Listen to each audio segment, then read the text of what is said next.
Sur ce sujet, je vous propose d'accueillir notre invité, David Lisnard. David Lisnard a une particularité, c'est le seul libéral autoproclamé de France. Bonsoir David Lisnard. Bonsoir. Vous êtes maire de Cannes, président de l'Association des maires de France et président aussi du mouvement Nouvelle Énergie. Vous avez toujours votre carte ALR.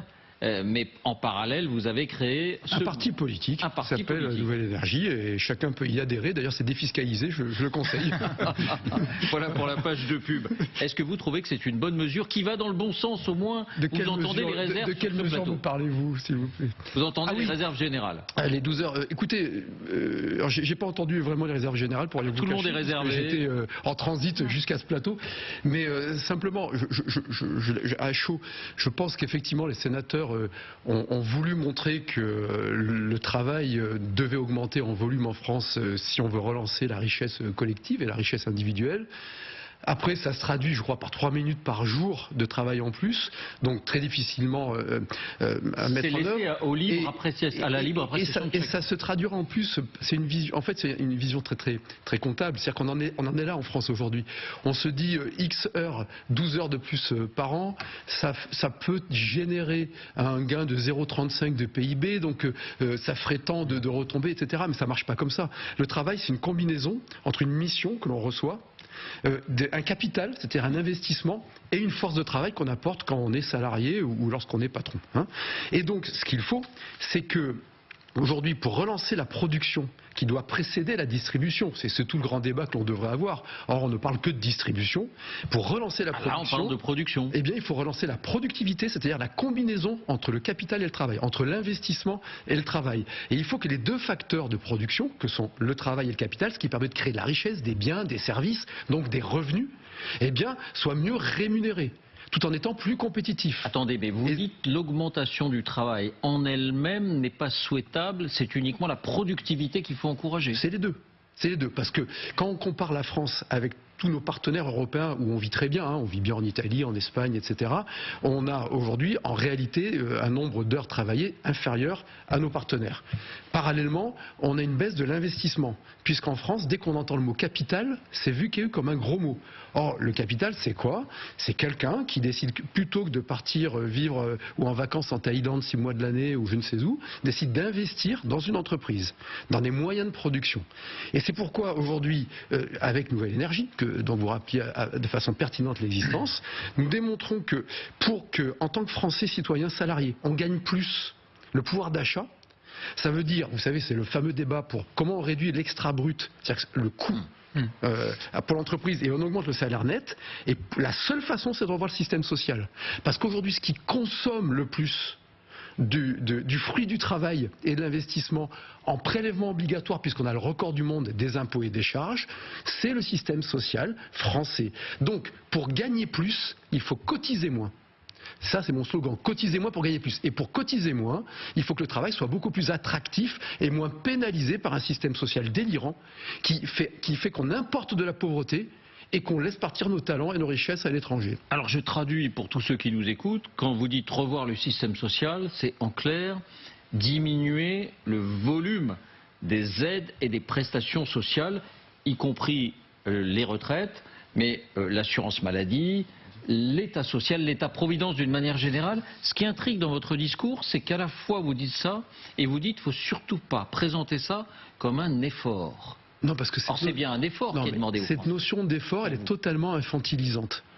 On a l'impression qu'il y a l'État nounou, la maman État qui nous dit bon, faites un petit effort. C'est pas comme ça que ça marche. On est des individus, on a des projets de vie, on fait tous des efforts pour gagner notre vie et ces efforts doivent être récompensés. Or aujourd'hui, le système fait que ceux qui font des efforts tous les jours sont de plus en plus pénalisés pour favoriser un système d'oisiveté. Parce que l'État-providence est en fait est en état de fin de vie. Vous dites qu'il est cuit. Oui, l'État-providence est cuit. Parce que l'État-providence reposait sur une démographie galopante, c'est-à-dire qu'on faisait beaucoup d'enfants, et donc ce qui nous permettait d'avoir beaucoup de cotisants. Il y avait une pyramide large de population, et à l'apogée de ce système dans les 30 Glorieuses, il y avait entre 4 et 5 cotisants pour bénéficiaires, sur la retraite par exemple. Il y avait une immigration qui était réelle, mais limitée à une immigration de travail. Or maintenant, on a une immigration massive de peuplement. Maintenant, on ne fait plus d'enfants. On a 1,7 cotisants par retraité. Troisième élément, il y avait des gains de croissance et de productivité. Donc il faut prendre acte de cette réalité et dire que si on veut être bien soigné, si on veut avoir des bons services publics, parce que moi je suis très attaché à ça, et si on veut que les personnes du milieu d'où je viens, c'est-à-dire des personnes d'un milieu simple, puissent bien gagner leur vie, il faut que ceux qui gagnent leur vie soient récompensés par rapport à ceux qui vivent du système. Et donc ça signifie quoi? Par exemple que les 8 à 9 points d'administration en plus qu'il y a en France par rapport à l'Allemagne, ou le Danemark, ou la Suède, ou l'Italie, pour les mêmes services publics, soient supprimés. Bon, là, vous savez que c'est contesté. Quand on prend l'hôpital public, par exemple, on a coutume de dire « Ah, il y a un tiers de frais d'administration ». En fait, quand on regarde dans le détail, c'est plutôt, au sens strict du terme, 6% de personnel administratif. Regardez, ça, ce sont les statistiques de l'association de formation des personnels non soignants. Il y en a un tiers, mais là-dedans, on compte les services techniques, on compte les agents de service et on compte la logistique et le secrétariat et l'informatique. Les personnels administratifs stricto sensu, en fait, ça n'est que 6%. Je préside un conseil de surveillance d'hôpital, d'un bel hôpital, et donc qui est le seul à l'équilibre d'ailleurs de la région, financièrement. C'est pas grâce à moi, c'est à ceux qui le dirigent, je ne fais que surveiller. Les tâches non soignantes, on va le dire comme ça, c'est plus de 34%. C'est ça. Ça où les tâches non soignantes en Allemagne sont à 25%, à 24% en Suède. Beaucoup de services sont externalisés. Mais qu'importe. Vous savez. Vous avez en France, alors on va prendre des choses incontestables pour prendre le raisonnement différemment. Avons-nous le record du monde de la dépense publique, oui ou non? Ah, ça oui. Oui. Ça oui. Avons-nous le record du monde des impôts et des charges, oui ou non? Oui. Voilà. Record du monde peut-être pas, mais on est en tout cas très très haut. On a le record du monde, on est à 45% de prélèvements obligatoires. Avons-nous une dégradation des services publics essentiels? On peut parler de la justice ces derniers jours, où certains n'ont même plus besoin de demander une liberté conditionnelle puisqu'ils peuvent prendre des journées pour un recrutement. Enfin bon, tout ça est grotesque. Avons-nous un état des services psychiatriques sinistrés? Oui, etc. Pourquoi? Parce que le fonctionnement est hyper technocratisé. Mais c'est vrai dans les collectivités puisqu'on nous impose un 100 000 feuilles qui est absurde et qu'aujourd'hui la seule façon de retrouver un peu d'espérance, de prospérité, c'est pas d'essayer de nous faire croire comme ceux qui suppriment la réforme des retraites, comme ceux qui pensent qu'il suffit d'aller faire un impôt sur le patrimoine, y compris avec cette notion complètement dingue de patrimoine improductive. Une épargne n'est jamais improductive. L'épargne c'est l'investissement. Donc toute cette classe politique qui, évidemment à gauche, et notamment à l'extrême gauche, jusqu'au RN, veut nous faire croire qu'on peut revenir aux 30 glorieuses. C'est mentir aux gens, c'est créer un faux espoir, d'ailleurs plus personne n'y croit, il n'y a plus d'espoir. En revanche, le vrai espoir, c'est comment on utilise notre époque. Vous vous rendez compte, on en a parlé de 3 minutes de travail en plus sur des métiers qui ont totalement changé. La pointeuse est quand même beaucoup moins répandue qu'il y a 60 ans. Là où on doit parler en mission, là où on doit parler en robotique, on doit parler en intelligence artificielle. Hier soir, je dirigeais une séance du conseil municipal de Cannes. On a examiné 62 rapports de délégataires de services publics, soit des entreprises privées, soit des associations, puisqu'on a externalisé, comme il faudrait le faire notamment à l'hôpital, un certain nombre de fonctions support. On a baissé la dette de 81 millions d'euros dans ma commune en 10 ans, dans une commune qui a un taux de pauvreté élevé historiquement, et on a baissé la fiscalité de 3,6% cette année. On a réduit de 145 jours le temps de travail pour analyser les rapports des délégataires de services publics grâce à l'intelligence artificielle. Donc vous dites c'est une voie à suivre. Ça permet de ne pas renouveler les départs à la retraite, ça permet de réaffecter des gens à des missions plus valorisantes, de donner des évolutions de carrière. Donc moi j'ai un immense espoir, c'est ce qu'on dit aussi avec Jean-Louis Borloo. C'est-à-dire que c'est tellement désorganisé, c'est tellement éparpillé, c'est tellement bordélique que quand on va remettre cela en ordre, il y a des marges. Mais bien sûr, énormes. Vos questions ou vos réflexions, François? Peut-être pour revenir sur le temps de travail, les 35 heures, beaucoup le dénoncent, notamment dans votre camp à droite, et ce depuis 25 ans, voire quasiment 30 ans. Entre-temps, il y a eu des gouvernements de droite, personne n'a touché aux 35 heures. Est-ce qu'il faut abroger, oui ou non, les 35 heures? Moi, c'est pour ça que j'ai créé Nouvelle Énergie, c'est parce que je ne me retrouvais pas dans ce que vous dites, vous l'avez compris. Oui, je pense que, en fait, plus personne ne veut toucher aux 35 heures, y compris les patrons, parce qu'on n'a pas envie de repartir dans les négociations. Sauf qu'il y a une durée de travail maximale par semaine de 48 heures, Beaucoup de gens en France travaillent beaucoup plus que 45 heures, 48 heures, 50 heures, notamment des artisans, des petits patrons, des commerçants. Moi, le monde du petit commerce d'où je viens, et j'avais eu des petits commerces jusqu'en 2016, c'est 7 jours sur 7, si vous voulez. Donc je dis pas qu'il faut ça pour tout le monde, il faut des week-ends et compagnie. Mais il faut supprimer le temps de travail. Non, je pense qu'effectivement, il faut revenir à des discussions par branche. Ouais. Je le crois profondément. Et on serait surpris de la volonté de beaucoup du pays réel de s'en sortir par le travail, de voir. Le pays réel, à mon avis, il y a une maturité aujourd'hui sociale sur ces questions-là, beaucoup plus qu'on ne le pense. Je pense que le pays est beaucoup plus en avance que le débat politique et médiatique. Et que les sondages le laissent penser aussi alors. Parce que mais c'est possible, oui, mais et si vous voulez, comme regardez le désordre politique qu'il y a aujourd'hui. Ça incite à se recroqueviller sur des intérêts particuliers, évidemment. C'est normal, puisqu'on ne voit aucune restructuration, aucune réorganisation du pays. Donc chacun, dans ce chaos, se dit je vais essayer de profiter au maximum de ce que je peux avoir. Mais l'être humain, on est tout à fait capable de faire des efforts, pour reprendre votre vocable, pour nos enfants par exemple. Sauf qu'aujourd'hui, c'est pas du tout pour ça. On est en train en supprimant la réforme des retraites, on est en train de façon cynique de dire allez, je refuse de voir la réalité de la fin du système de répartition générale, il faut de la capitalisation, vous avez vu que cette idée progresse, j'en suis très heureux, et donc on se dit, mais tant pis pour nos enfants et nos petits-enfants, mais qui peut raisonner comme cela? François. Qui peut raisonner comme ça? Non, il y a deux débats différents, il y a l'amélioration du rapport qualité-prix du modèle social, bien sûr, alors qui peut être obtenu en désocialisant, pour une part, en le rendant plus efficace, puis de l'autre côté, le débat que vous évoquiez un petit peu en filigrane, c'est augmenter la production en France, de façon à élargir la base sur laquelle on finance tout ça. Nécessité tonitruante. Je partage tout à fait la critique que vous faites sur l'idée des sénateurs. 3 minutes, ça n'a pas grand sens parce que la mesure du travail n'est pas la bonne. Et on pourrait très bien imaginer... Pour les défendre, c'est toujours mieux que ceux qui veulent réduire le temps de travail, augmenter les salaires, oui, etc. Je pense que c'est peut-être aussi de façon symétrique par rapport à certains délires à l'Assemblée nationale. Donc on peut remercier les sénateurs pour ça, au moins dans l'intention. Tant qu'à faire, autant prendre les bonnes pistes tout de suite, surtout sur des sujets aussi sensibles. Et c'est vrai que vous parliez tout à l'heure de la semaine de 4 jours. On peut très bien imaginer qu'on ait une espèce de trade-off entre, bon, maintenant c'est la semaine de 4 jours, mais en contrepartie, vous travaillez 1 an ou 2 de plus. Pour vous, David Lisnard, quel est le bon moyen d'augmenter la quantité de travail en France? Quel est le bon levier?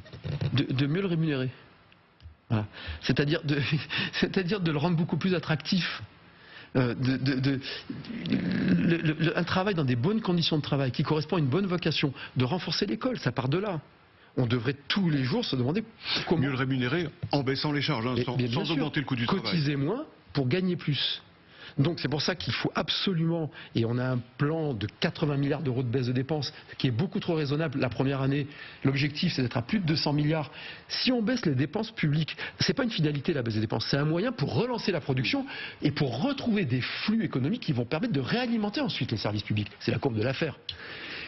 Si on baissait de 200 milliards la dépense publique en France. 200 milliards. Bien sûr, bah oui. C'est quoi 200 milliards? C'est pas grand chose. C'est même pas 7 points de PIB. C'est 7 points de PIB. 7 points de PIB. 3 fois 7, 21, c'est 7 points de PIB. 7 fois 3, 21, voilà. Oui, absolument. Donc, on n'a pas à la baisser de 20 milliards. On en arrive, non mais, parce que ça paraît délirant quand on dit ça. On en arriverait au niveau des pays les plus socialisés du monde, On serait au niveau, on serait avec l'Italie, on serait avec le Danemark, la Suède, etc. Donc on serait très socialisé. Ça permettrait d'augmenter, parce que ce que vous dites, c'est la vraie question. C'est comment on augmente la taille du gâteau. Et là, on ne parle que de la répartition du gâteau, avec un gâteau qui se rétrécit et chacun se recroqueville sur son petit bout de gâteau. Moi, ce que je veux vous dire, c'est qu'il faut faire plein de gâteaux. Je ne peux pas multiplier les pains, ça c'est passé de mode depuis 2000 ans, mais les gâteaux, il faut augmenter le gâteau. Et pour augmenter le gâteau, il faut que ceux qui fassent le gâteau aient un intérêt à faire le gâteau. Donc on devrait tous les jours se dire comment on attire les talents en France. Comment on fait en sorte que nos gamins, qu'ils soient sortis de grandes écoles ou autodidactes, n'aient pas envie d'aller à l'étranger et restent à l'étranger. Et pour vous, c'est l'augmentation des salaires en supprimant la différence, en réduisant la différence entre le brut et le net. Et bien sûr, et d'où la nécessité de réformer le système social qui dépense 900 milliards par an. C'est-à-dire que c'est de loin et qui aujourd'hui en plus crée des trappes à pauvreté. On enferme les gens dans la pauvreté. Ce système est extrêmement pervers. Et parallèlement, il faut évidemment qu'investir en France rapporte plus que chez nos concurrents. Alors, on en est très loin. On souhaitait aussi vous interroger sur les questions politiques, parce qu'il y a en particulier... Sommes-nous obligés, ce sondage que vous avez forcément vu, ce sondage coup de poing de l'Institut Odoxa pour Public Sénat, Jordan Bardella, élu président de la République. Si l'élection avait lieu aujourd'hui, quoi qu'il arrive, un sondage, on sait très bien que c'est une photographie à un instant T de l'opinion, ce n'est pas une prédiction du vote. Prudence, prudence, on est à 1 an et demi de l'élection présidentielle, il ne faut pas lui donner plus d'importance qu'il n'en a. Mais évidemment, en soi, il est déjà une information politique qui a un grand retentissement aujourd'hui. Voyons le détail, les indispensables avec Quentin Bérichel. Bonsoir Quentin. Bonsoir David, bonsoir à tous. Alors que dit-il exactement ce sondage? Eh bien que si l'élection présidentielle avait lieu aujourd'hui ou demain, Jordan Bardella serait élu président de la République. Et ce dans tous les cas de figure, et qu'il le serait en plus avec une marge confortable. Précisons quand même qu'il est rare qu'un sondage aille au-delà du premier tour, aussi loin de l'élection. Le premier tour d'abord, c'est ce qu'on pourrait appeler un raz-de-marée. Si Édouard Philippe se présentait pour le bloc central, Jordan Bardella obtiendrait 35% des voix. C'est 2 fois plus que l'ancien Premier ministre qui arriverait second avec 17% des suffrages. Et c'est aussi 3 points de plus qu'il y a 6 mois pour le président du RN. C'est même 36% pour lui dans l'hypothèse Gabriel Attal pour le bloc central qui arriverait cette fois 3e avec 11% des suffrages derrière Raphaël Glucksmann. Mais surtout, et c'est le principal enseignement, pour la première fois, Jordan Bardella remporterait le second tour, peu importe le candidat en face de lui.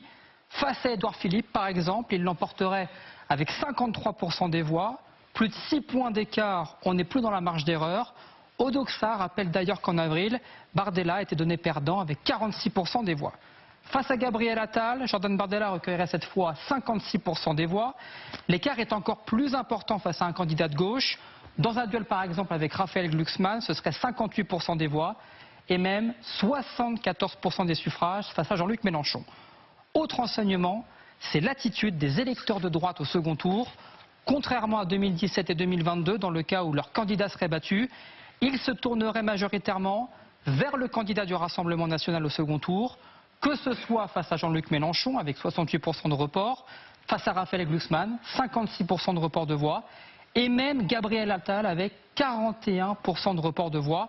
Seul Édouard Philippe tiendrait le choc. Et tout cela, ce n'est que dans l'hypothèse où la justice confirmerait en appel l'inéligibilité de Marine Le Pen. Mais pas forcément, David, car l'autre enseignement, et là aussi c'est une première, c'est que Jordan Bardella devance Marine Le Pen comme candidat préféré des sympathisants du Rassemblement national, même si cette dernière était de nouveau éligible. Ils sont ainsi regardés 97% à le juger comme le meilleur candidat, contre 90% pour Marine Le Pen, même si Jordan Bardella a toujours dit que la présidente du RN à l'Assemblée serait la candidate du parti en cas de décision de justice favorable. Merci Quentin. Avant de vous entendre, David Lisnard, Antoine Roux, premier commentaire. Alors ça pose plusieurs questions. D'abord, première observation, le niveau stratosphérique de Jordan Bardella, 35%, laisse effectivement tous les autres derrière à des niveaux de 15, 16, 17%. Qui ne sont rien de moins que le score de Jean-Marie Le Pen en 2002. Donc c'est dire combien le seuil d'accès au second tour pour le deuxième de l'élection présidentielle 2027 est aujourd'hui bas. On a coutume de dire à chaque fois, c'est un petit peu un vieux serpent de mer, que le ticket d'accès au second tour va être très bas, mais là il semble l'être particulièrement compte tenu de l'espace électoral qu'occupe désormais le Rassemblement national. Deuxième observation, le report de voix des électeurs de droite traditionnelle, de la droite chiracienne, gaulliste, républicaine, qui, en cas d'opposition, par exemple, on l'a sous les yeux entre Gabriel Attal et Jordan Bardella, vont massivement vers le champion du Rassemblement national. Qu'est-ce que ça nous dit? Ça nous dit que peut-être l'union des droites, ce vieux fantasme qui ne s'est jamais fait au niveau des appareils politiques, est en train de se faire par le bas. Et que les coups de siphon successifs que sont en train de mettre dans l'électorat DLR, le RN, à force de normalisation, de clin d'œil au patronat, sont peut-être en train de fonctionner. Parce que ces reports de voix, y compris en cas de présence d'un candidat du bloc central au second tour comme Gabriel Attal, doivent en tout cas nous mettre la puce à l'oreille. Et puis alors le dernier point quand même, c'est que la préférence de l'électorat RN pour Jordan Bardella sur Marine Le Pen est tout sauf une bonne nouvelle pour Jordan Bardella, qui doit avoir ce soir une petite case dans son esprit de se dire attention, quand même qu'on ne me soupçonne pas de trahison, que je ne sois pas rattrapé par le syndrome Maigret. Dans cette Bruno famille-là, Maigret, ça peut 1990. ça peut aller très vite et je pense qu'il va devoir rester à sa place. Route. Juste un petit mot, une précaution formelle, mais quand même, c'est que le deuxième tour, c'est très très difficile à sonder 18 mois avant, de l'avis de beaucoup. Le casting n'est pas définitif et voilà, il faut quand même prendre ça avec des pincettes. Par ailleurs, quand on regarde 1 an et demi avant un certain nombre d'élections présidentielles, juste Nicolas Sarkozy qui était dans les sondages gagnants, c'est le seul qui était gagnant 1 an et demi avant. Les autres, c'était pas le cas. On avait des DSK, on avait des etc. Donc bon, ce qui ne veut absolument pas dire que les données de ce sondage, ou en tout cas que Jordan Bardella a un grand succès aujourd'hui. Les sondages quotidiens qu'on a sur les premiers tours sont signifiants. Ce qui m'a frappé évidemment, c'est que Jordan Bardella élargit la base du Rassemblement national. Il s'adresse à des populations que Marine Le Pen ne touchait peut-être pas de la même façon. Les jeunes, les chefs d'entreprise, dont beaucoup commencent à dire, après tout, il est peut-être plus pro-business que qu'on pense. Et en plus, comme il est jeune et qu'il n'a pas vraiment d'expérience, on pourra peut-être le convaincre de la nécessité de réformes plus libérales que ce qu'il affiche aujourd'hui, parce qu'il est encore sous la tutelle de Marine Le Pen.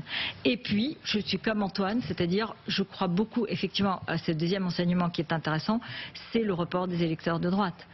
Qui n'hésiterait pas à aller vers le RN, contrairement aux années précédentes ou aux élections précédentes. Alors votre question Ma pour question David du coup Lisnard. à David Lisnard, elle est très simple, c'est qu'est-ce que vous allez faire pour avoir un candidat du bloc central, mais central c'est-à-dire LR et le centre, qui soit suffisamment fort, parce que comme le disait Antoine très justement, le seuil d'accès au deuxième tour étant très très faible, s'il n'y a pas un seul candidat costaud, comment vous faites pour être au deuxième tour? Est-ce que vous êtes prêt à vous rallier à un Édouard Philippe qui arrive à performer ou pas du tout? Ou au contraire, vous avez une autre idée? Qu'est-ce qui se passe? Alors, je pense que ce que je propose depuis 2 ans est incontournable. Déjà, moi je parle jamais de bloc central parce que je trouve qu'il n'y a rien de pire que cela pour décourager les lecteurs, et j'ai surtout envie de voter pour le bloc central, c'est une tristesse à mourir. Ouais, Dites la Macronie, c'est pire peut-être pour les Français, hein, Oui, mais vous l'appelez comme vous voulez, mais Il faut dire la droite et le centre. La droite et le centre, si vous voulez. Voilà, la droite et le centre. C'est la droite et le centre. Donc la seule façon, parce que ça traduit quoi ce résultat, hein? Ça traduit d'abord que le RN a réussi à incarner un espoir d'alternative, hein, il faut le dire, c'est pas qu'un vote de rejet, c'est un espoir d'alternative. Et deuxièmement, ça traduit l'éclatement façon puzzle de l'autre alternative qui est beaucoup plus forte pour moi, même si c'est moins apparent, qui est celle d'une alternative libérale, sécuritaire, éducative que j'essaie de proposer. Donc la seule possibilité, parce qu'il n'y a pas de ni leader ni ligne, c'est de désigner un leader et une ligne. Et que pour cela, vu qu'il n'y a pas de leader et de ligne naturelle qui s'impose, eh bien, il faut une compétition la plus ouverte possible. Une primaire. Bah oui. Qui voterait? C'est le pire des systèmes après tous les autres. Comme disait Churchill, ça s'appelle la démocratie. Vote qui veut. Qui s'engage à dire je me sens compatible. Alors, le périmètre des électeurs, c'est qui vote qui veut. Comme nous l'avions fait en 2017. Les candidats. Venez voter. Non, mais c'est très important, vote qui veut. Hein, c'est tous les Français qui le veulent. Il y a eu plus de 4 millions d'électeurs. 4 millions et les d'électeurs candidats en 2016. viennent qui veut aussi. Voilà. Qui se réclament des valeurs de la droite et du centre. jusqu'à Éric Zemmour, Mais bien sûr. Sarah Knafo, d'accord. Mais s'ils le veulent. Et en comptant. Donc Gabriel Attal à Éric ceux Zemmour. qui se disent, parce que ça va permettre quoi? Ça va permettre d'abord d'atteindre le seuil d'éligibilité au second tour. Parce que vous parlez d'Éric Zemmour, il faut parler de Dupont-Aignan, qui fait 3-4 points à chaque élection présidentielle. Je rappelle que François Fillon, malgré tout ce qui a été vécu pendant cette campagne, fait plus de 20%, c'est-à-dire plus que les 4 premiers tours de Jacques Chirac, dont 2 ont été gagnants, premièrement. Et que s'il ne va pas au second tour, c'est aussi parce qu'il y a d'autres candidats, dont Nicolas Dupont-Aignan. Hein. Deuxième élément, ça permet d'éviter les effets, la dispersion, la division, qui manifestement, mathématiquement fait perdre, puisqu'aujourd'hui, on doit avoir une élection présidentielle à droite à 3 tours, on doit faire un pré-premier tour. On n'est plus à l'époque où on pouvait se permettre des baladures Chirac, Barre, etc., etc. Là, il faut éviter la division. Ça permet aussi d'éviter, c'est très important, la compromission des projets. Il faut que la gagnante ou le gagnant gagne avec son projet et que ceux qui ont... Je ne demande pas à Gabriel Attal d'applaudir Sarah Knafo ou inversement, mais se taisent, non pas à jamais, ça c'est impossible et c'est pas souhaitable, mais jusqu'à l'élection. Et ça évite, troisièmement, les arrangements de notables. Parce que, et pour aussi démasquer les imposteurs.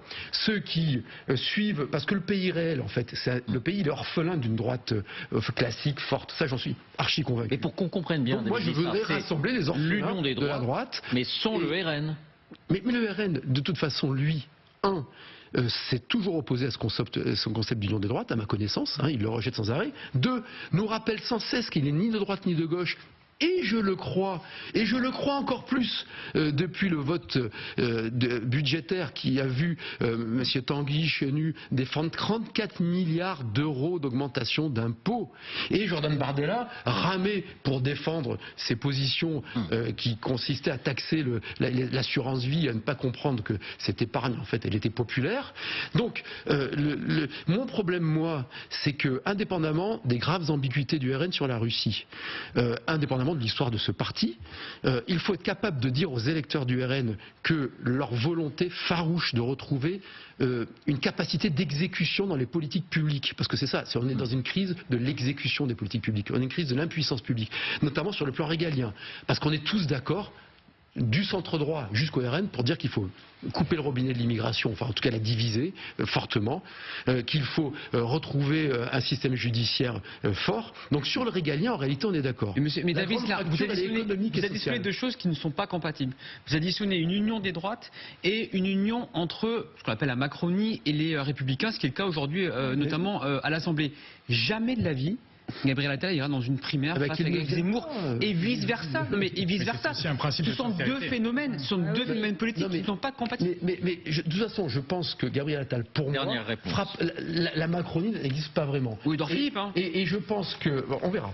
On verra. Prochain avec sondage, Éric Zemmour. On verra prochain sondage où en est Édouard Philippe. Je pense que la grande erreur est de considérer qu'il y avait une tripartition de la vie politique. Je pense qu'il y a toujours une bipolarité gauche-droite. Une gauche qui est plus tournée vers l'égalité, une droite qui est plus tournée vers la liberté et la sécurité. Et que dans cette bipartition, il y a en fait quad parties. Deux gauches irréconciliables qu'a très bien défini Manuel Valls, avec une LFI qui va prendre de plus en plus le dessus parce qu'il est plus reptilien quand on arrivera à l'élection et qui est de moins en moins démocratique, de moins en moins républicain, de plus en plus néo-fasciste incarné par LFI, l'extrême gauche, voilà, je le pense profondément. Et de droite néo-fasciste.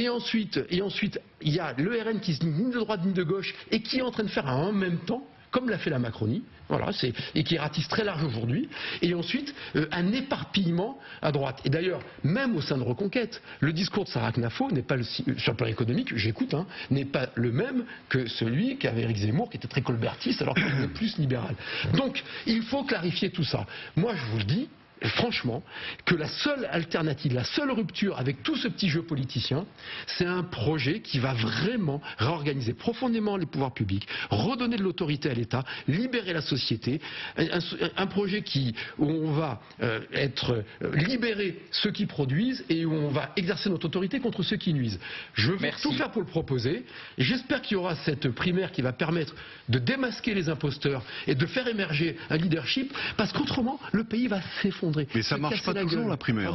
La dernière élection, ça a fait émerger un candidat qui a fait... Mais parce que c'était une fausse primaire. C'était la désignation d'un candidat au sein d'un seul parti qui pouvait faire entre 4 et 10% qui s'appelle LR. C'est pour ça qu'aujourd'hui, il faut être transgressif. Il faut aller avec des gens qui nous paraissaient peu fréquentables pour gagner. Et il faut faire ce qu'avait fait Mitterrand avec le Parti communiste. Il faut absolument... Parce que, pourquoi ? C'est pas un jeu politicien. Parce que c'est la seule façon de redresser le pays. C'est la seule façon de dire aussi aux gens qui vont au RN, vous allez retrouver une capacité d'exécution des politiques publiques. Vous allez retrouver... Et tous ceux qui se contentent de dire le RN c'est ça, c'est machin, ça, ils le font monter. Tous ceux qui nous font les leçons depuis 30 ans, que je vois sur tous les plateaux, qui nous font des leçons de morale, eh bien regardez votre résultat, le RN est tout pouvoir. Emmanuel Macron, pourquoi on en est là ? Parce que il y a un an, quand il fait la dissolution, il nous avait dit, écoutez, je suis une cause de l'échec et du blocage français. Je contestais le précédent président de la République, François Hollande, jamais proposé sa démission. Le pays n'était pas bloqué. Je prends acte du blocage, je démissionnerai dans un an quand on pourra un nouveau discours. Pendant ce temps-là, il y aura un vrai débat politique. Et on retrouve un ordre dans un esprit gaullien. C'est l'esprit gaullien qu'il faut retrouver pour libérer le pays et c'est ce que je vais proposer avec Nouvelle Énergie. Et ça rime. Merci David Lisnard, le poète David Lisnard, qui fait des rimes. Oui, on pourra faire plus riche que ça comme riche. Merci d'avoir répondu à nos questions comme tous les mardis. Le moment